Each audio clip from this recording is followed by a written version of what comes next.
Hello friends, welcome to my YouTube channel क्रिचा fun. आज की कहानी है चारवाहा और उसके 3 बेटे।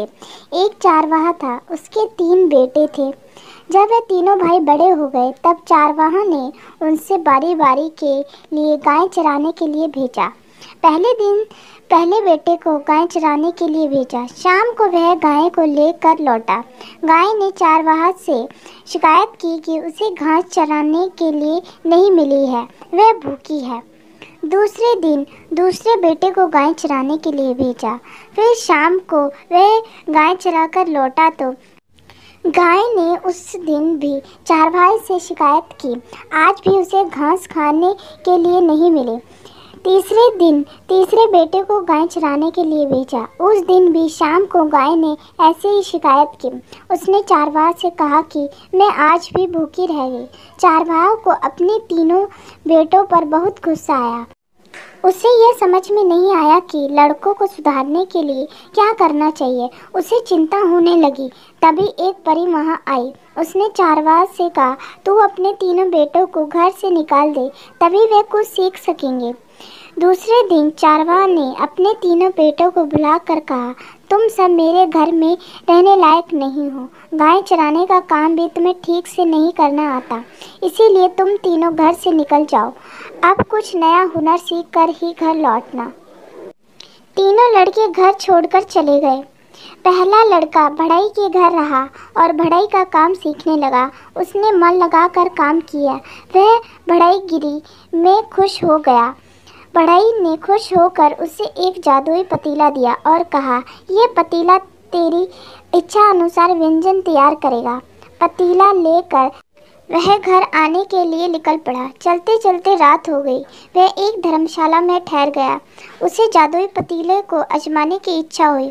उसने कमरे का दरवाज़ा बंद कर पतीले से मनपसंद व्यंजन तैयार करने के लिए कहा। पतीले ने उसकी इच्छा अनुसार भोजन तैयार किया।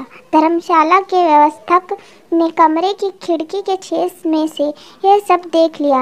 रात को उसने वह जादुई पतीला ले लिया और उसकी जगह दूसरा पतीला रख दिया।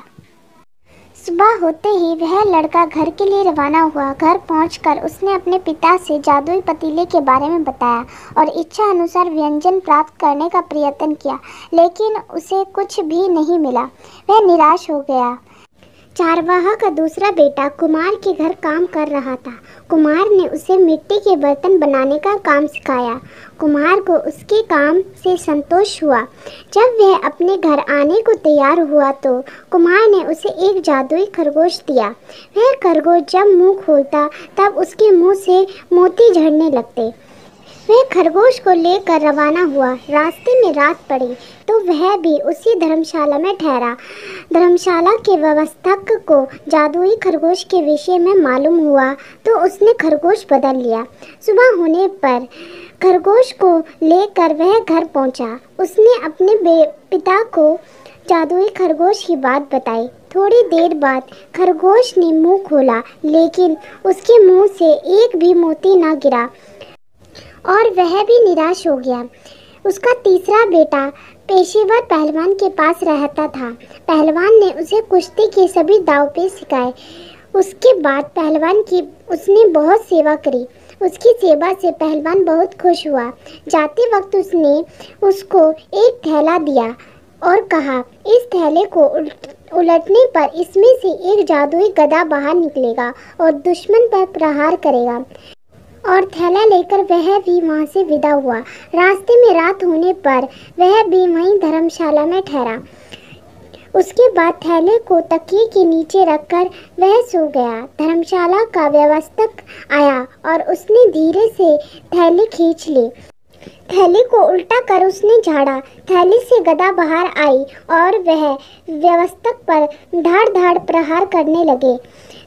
थोड़ी देर बाद वह लड़का भी जग गया। धर्मशाला का संस्थापक गदा के प्रहार से डर गया और उसने पतीला, खरगोश और थैली वह सब उसको वापस लौटा दिए।